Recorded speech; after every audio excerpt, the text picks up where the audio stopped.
Bom dia, sétimo ano. Tia Márcia, tudo bem com vocês? Tá? Estamos começando mais um mês de maio. Hoje é dia 5/5, terça-feira. Espero que todos estejam muito bem, tá? Nossa aula de hoje vai ser uma aula de correção e uma pequena revisãozinha no final. A partir de agora, eu vou tentar incluir em todas as gravações, todas as aulas, uma pequena revisão do que foi visto, tá? Para a gente ir consolidando esse conhecimento, fixando esse conhecimento para as avaliações que estão por vir, ok? Hoje nós vamos corrigir as atividades do capítulo 5, tanto do livro didático, página 17 e 18, quanto do livro de atividades, página 42 a 45. Claro para vocês? Então, peguem as canetinhas, quem gosta de passar certinho, fique à vontade, tá?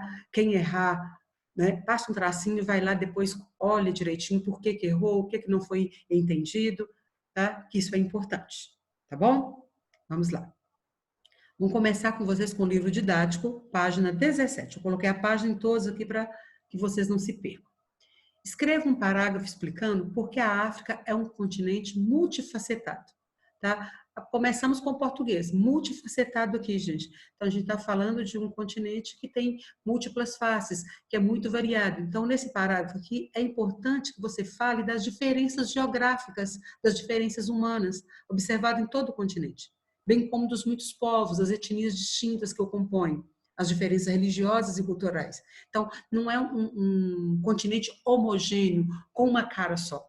Tá? Você tem povos de diversas etnias, tá? Povos muito variados, com uma cultura extremamente vasta, extremamente rica, e atualmente é um continente com também graves problemas sociais. Tá? 2. É comum afirmarmos que o deserto do Saara dividia o continente africano em duas partes. O norte do continente, ou África setentrional, tá? Que fica no norte, e a África subsaariana, que é a que fica ao sul do deserto do Saara. É correto afirmar que a África subsaariana era uma região isolada? Não, não é correto. Tá? Não é isolada. O deserto era difícil de ser atravessado, mas era atravessável. Tá? Então, entre o deserto e essa parte do subsaariana, a gente tem o Sahel, né? Então, é uma área atravessável, apesar das dificuldades. E diversas caravanas fizeram isso, né? Centenas de caravanas fizeram isso, trocando produtos da região do norte, né? Com o norte do continente, com a Europa, com o Oriente, né? E a própria islamização do continente mostra, evidencia como as trocas culturais e comerciais ocorriam na África. Vocês se lembram que reinos como Gana, Mali e Songhai, que ficavam ali na África subsaariana, foram reinos islamizados, ou seja, cujos reis se converteram ao Islã, tá? Ao islamismo, né? Ou à religião muçulmana. Então, isso que mostra que não era isolada, tá? Eles se comunicavam, se entrosavam, negociavam. Questão 3, página 18. Cite dois fatores importantes que levaram o reino de Gana, na região oeste da África, a se tornar poderoso. Tá? Exploração do ouro no território que cabia ao reino e o intenso comércio que destinava as mercadorias para o centro e o norte da África, em especial para a região do Mediterrâneo. Então, eles subiam, né, o pessoal de Gana, da região de Gana, subiam, atravessando o deserto do Saara com as caravanas, levavam os produtos para a região do Mar Mediterrâneo, né, para o norte da África. Então, isso tornou a região rica. A cidade de Tombuctu, ou Timbuktu, tanto faz, no Reino do Mali, era importante por quê? Porque era um centro comercial e cultural e porque atraía sábios e médicos do mundo árabe. Então, uma cidade super importante e ainda é importante hoje. Não era grande produtora de sal e nem estava localizada ao sul do continente africano. Está ali logo abaixo do Sahel, tá ali no Reino do Mali. Página 18 ainda. Como podemos aplicar o trecho destacado em nossos estudos sobre a história africana? Tá? A história africana mostra, eu coloquei várias cores que vocês vão entender. A história africana mostra que a escravidão não se mantém da mesma forma ao longo do tempo. No continente, então, primeira coisa, a escravidão não se mantém da mesma forma, vai ter mudanças. No continente africano, havia grandes reinos. Então, os grandes reinos, está aqui sublinhado de verde, eles usavam a mão de obra escrava nos trabalhos pesados, tá? Mas também mantinham um grande número de escravizados para mostrar o poder e a riqueza dos reis, tá? Então, a escravidão nos grandes reinos, a mão de obra era usada para trabalhos pesados, mas também para mostrar para os outros reis o quanto eles eram poderosos.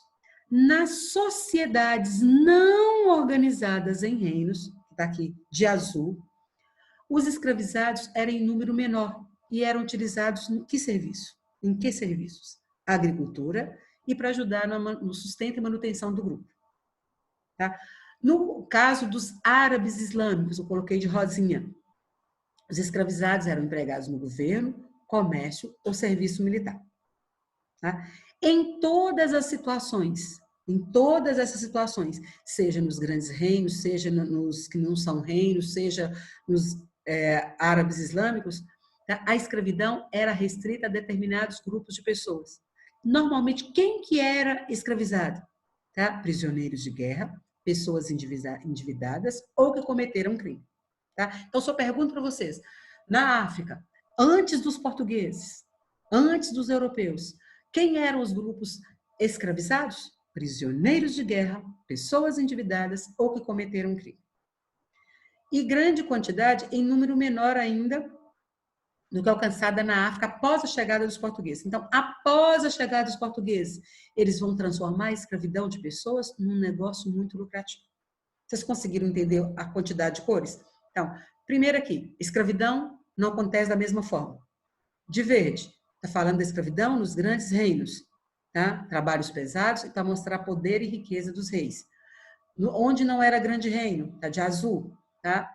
Era usado, era um número menor, usado na agricultura, e sustento e manutenção do grupo. Os árabes islâmicos na região, eles usavam os escravizados no governo, comércio e serviço militar.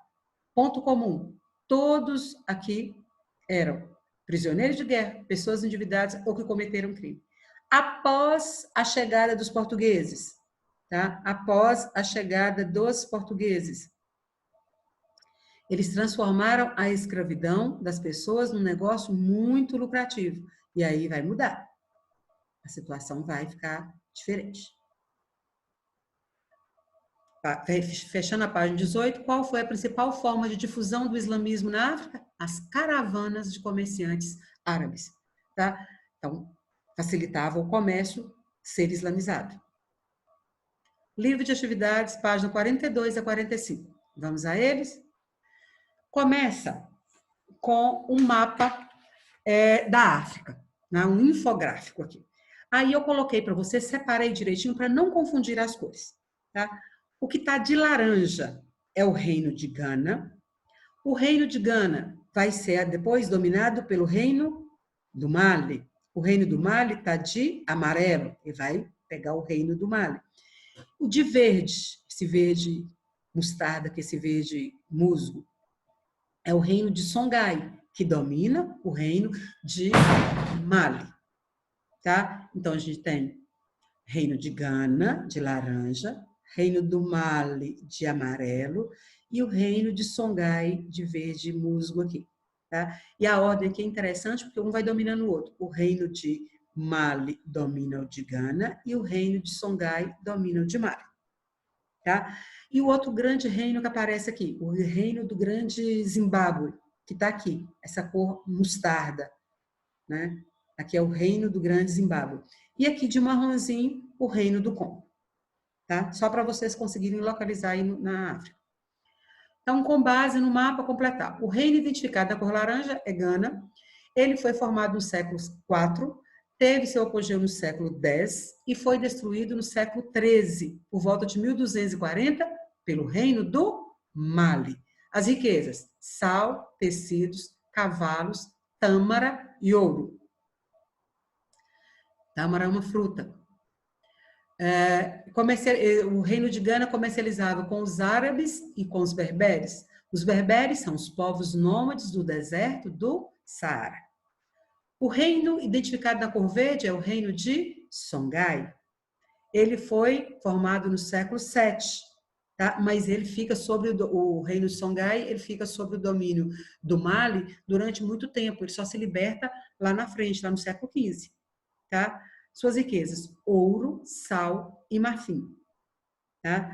Reino identificado na cor marrom, reino do Congo, formado no século XIV. O chefe do reino do Congo é o Manicongo, tá? Ele comercializava cobre e escravizados. Com quem? Com os europeus, especialmente os portugueses, tá? Reino identificado na cor mostarda é o Grande Zimbábue. Ele foi formado nos séculos 13, entre os séculos 13 e 15. Suas riquezas, ouro e cobre. Página 42. Página 43 está mostrando um mapa da África. Aqui lá no meio do mapa da África está o Mansa Musa, tá aí em destaque. Aí eu só puxei um outro destaque para vocês perceberem aqui. Então essa figura aqui, ela foi colocada no centro do mapa da África aí, no reino de Mali ou Mali, né? A maioria fala Mali. É o Mansa Musa, que foi considerada a pessoa mais rica, né, da África, a mais rica do mundo. Por quê? Ele distribuiu, lembra, na viagem que ele fez a Meca, tá? Na peregrinação que Mansa Musa fez a Meca, ele distribuiu toneladas de ouro pelo caminho, toneladas de ouro no Oriente, que provocou, inclusive, a queda no preço do ouro. Tá? Então, a pessoa destacada aqui, no mapa catalão, que é o mapa espanhol, é Mansa Musa, tá? Rei do reino do Mali. Tá? Mansa Musa.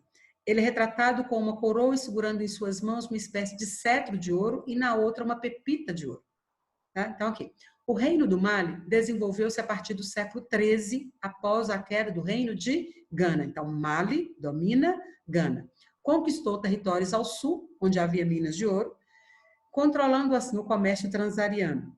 Ainda que tenha sobrevivido por pouco tempo, tá? Porque ele se formou no século XIII, por volta de 1235, 1240, e chegou ao fim em 1471, século XV, quando foi conquistado pelos povos Songhai.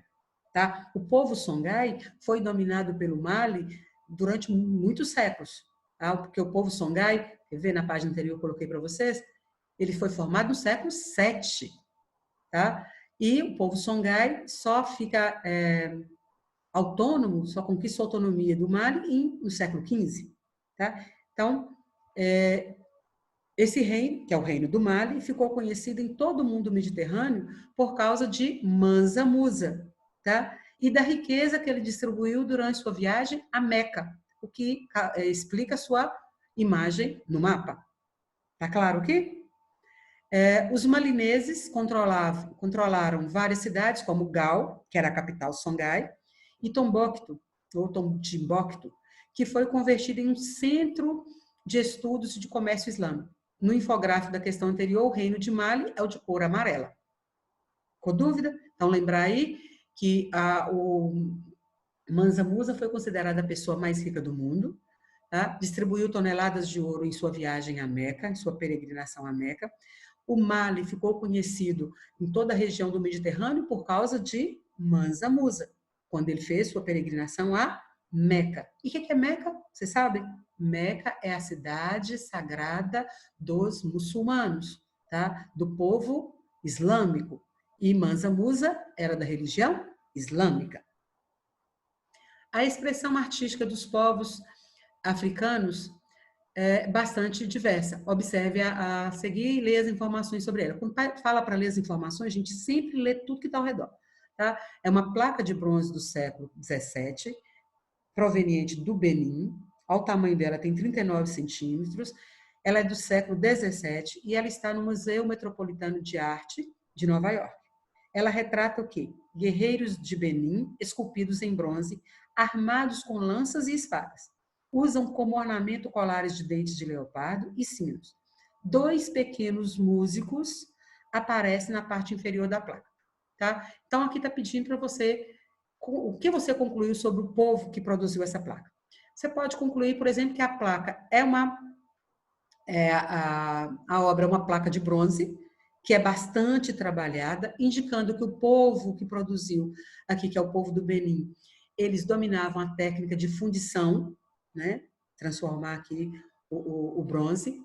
É originário do Benin, retrata guerreiros, que indica que era uma sociedade militarizada, e a presença de músicos aqui indica que os guerreiros partem para um conflito armado. Então, fazem sempre uma cerimônia antes da partida dos guerreiros. Então, essa cerimônia é com músicas. 4, página 44, tem um texto para ler e, em seguida, julgar se as questões estão corretas ou não. O trecho acima reforça a ideia de que as sociedades africanas, antes da chegada dos europeus, eram atrasadas, tá? Já começa errado, não eram atrasadas, tá? Lembrar aqui que eles ficaram encantados, né? Com o desenvolvimento encontrado aqui na África. Letra B. Apresentavam muitas oportunidades comerciais, razão pela qual os portugueses respeitaram os povos locais em busca de rentáveis acordos. Eles não respeitaram, infelizmente. Eles vão fazer de tudo para lucrar e, inclusive, escravizar muita gente aqui.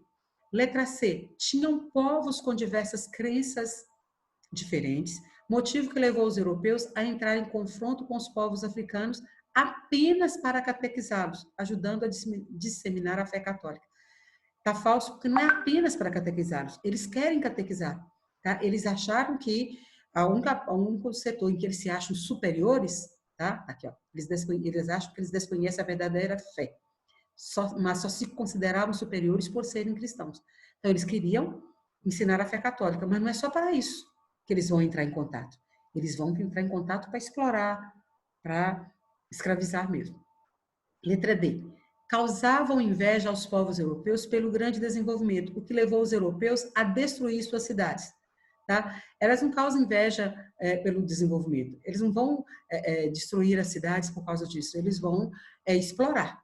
Tá? Aqui um holandês ainda fala, admirado com Benin, tá? Uma cidade que chega a ter ruas mais largas que Amsterdã, né? Na Holanda. Letra E. Abrigavam populações com conhecimentos como os de metalurgia, apresentavam localidades com grande riqueza e desenvolvimento urbano, como algumas cidades europeias. Verdade. Página 44 ainda. Leu o trecho e sobre escravidão no Reino do Congo. Letra A. De acordo com o texto e com seus estudos, como era a escravidão existente na África antes, tá? Antes da chegada dos portugueses. Vou tentar achar um marca-texto que não está aparecendo. Então, antes da chegada dos portugueses, era muito diferente daquela que foi estabelecida pelos europeus, pelos portugueses. Ela era chamada de escravidão doméstica ou escravidão linhageira. Geralmente, quem que eram os escravizados? Prisioneiros de guerra, endividados ou que cometeram crime. Lembram disso? Tá? Os escravizados atuavam na agricultura, ajudando na sobrevivência do grupo. A escravidão não era a base da sociedade africana, não era o pilar, não era o que sustentava a sociedade africana. Tá? A sociedade africana, economicamente, ela era sustentada pelo comércio de diversos produtos, como ouro, como sal, como cereais, tá? Como marfim, tâmaras, etc. Dúvida? Isso antes. Olha a próxima pergunta. Por que a chegada dos portugueses modificou a dinâmica da escravidão praticada na costa oeste africana? Porque os portugueses passaram a assumir, com isso, com a escravidão, um comércio transatlântico. Ela vai ser praticada agora em larga escala.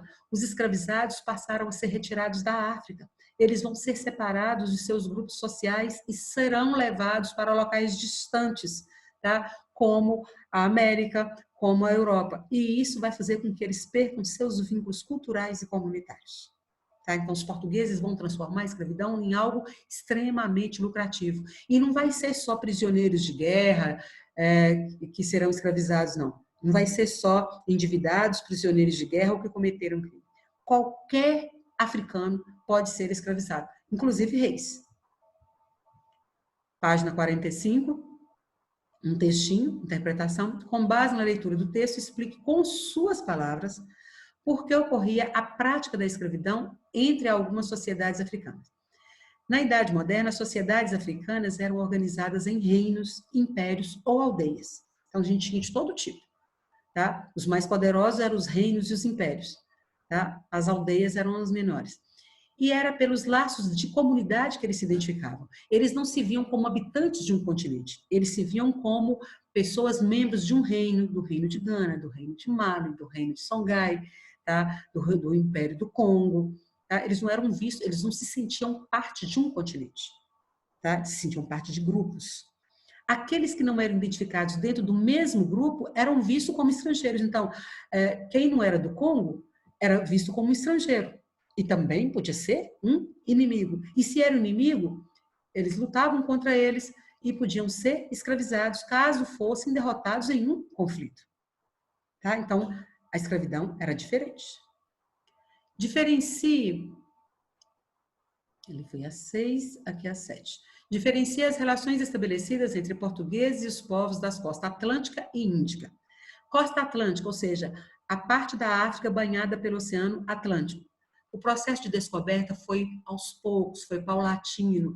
Né? Os europeus vão navegando em direção à costa africana, descobriam um trecho, catalogava, redesenhava o mapa, retornava para a Europa. Então, foi aos poucos, até que eles descobriram a passagem para o Oriente, até que eles descobriram a passagem do Atlântico para o Índico, que é o Cabo da Boa Esperança, descoberto por Bartolomeu Dias. Aí as coisas mudaram. Então, aqui na costa atlântica, foi aos poucos, foi paulatino. Na costa índica, e aqui na costa atlântica, a relação entre os portugueses, os europeus e os africanos foi uma relação mais amistosa, tá? De negociação. Aqui na costa índica, os povos resistiram à dominação portuguesa. Tá? Mesmo assim, os portugueses vão construir feitorias, por exemplo, no reino do Grande Zimbábue. Tá? Mas vão usar a força para isso. Como eu já falei em outra aula, eles vão usar a diplomacia do canhão. Se não vai pela conversa, vai pela violência. Tá? Então, a diferença está aí. Costa Atlântica a relação é mais amistosa e foi paulatina.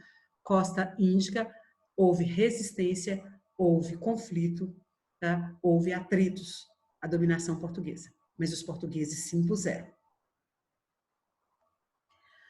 Se liga aí numa revisão. Vamos lembrar algumas coisinhas. Tá? Reino do Mali, tá?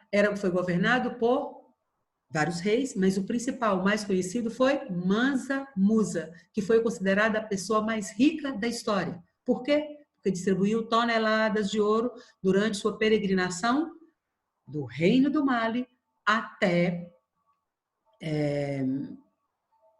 Meca. Tá? Gana, Mali e Songhai os reis se converteram à religião islâmica, adotaram o islamismo. O Congo adotou o catolicismo, religião católica, influenciada por que povo? Pelos portugueses. Tá? O rei do Congo, o Mani Congo, adotou a religião católica, tá? Influenciada pelos portugueses. Os reis de Gana, Mali e Songhai adotaram o islamismo. Esses grandes reinos aqui, Gana, a capital foi com Bissalé, Mali, capital Niani, Songhai, capital Gao, Congo, capital Mbanza, Congo. Tá? Então, só para não misturar. Por que os reinos, né, os reis se converteram a outras religiões? Tá? A razão que levou os reis de Gana, Mali, Songhai e Congo a adotarem novas religiões são os interesses comerciais. Facilitava o comércio. Tá? Gana, Mali e Songhai adotaram o islamismo para negociar com as caravanas dos árabes islâmicos e o Congo adotou o catolicismo para negociar com os portugueses. Tá? Os povos vinham do norte da África para os reinos de Gana, Mali, Songhai, por exemplo, atravessando o Sahel. O Sahel é a região da África localizada entre o deserto do Saara e as terras mais férteis ao sul. Importante lembrar. Grande parte dos reinos, grande parte dos africanos que vieram para o Brasil são de etnia banto e vieram do reino do Congo, tá? Pessoal, aconselho vocês a ir colocando esses lembretezinhos no caderno, lembretes do capítulo tal, tá? Para não esquecer. São lembretes importantes para a gente ir consolidando o nosso aprendizado, tá? Ficou claro para vocês? Tá? Eu espero que sim, tá? E a gente se encontra na próxima aula, que será sexta-feira, tá? Lembrem direitinho de colocar esses lembretes no caderno, né? Eles são interessantes para a gente não misturar um reino com o outro, tá? Lembrar quem que adotou o islamismo, quem que adotou o catolicismo, por que que adotaram essas novas religiões, tá? O que que é o Sahel, né? Enfim, beijo para vocês, até sexta.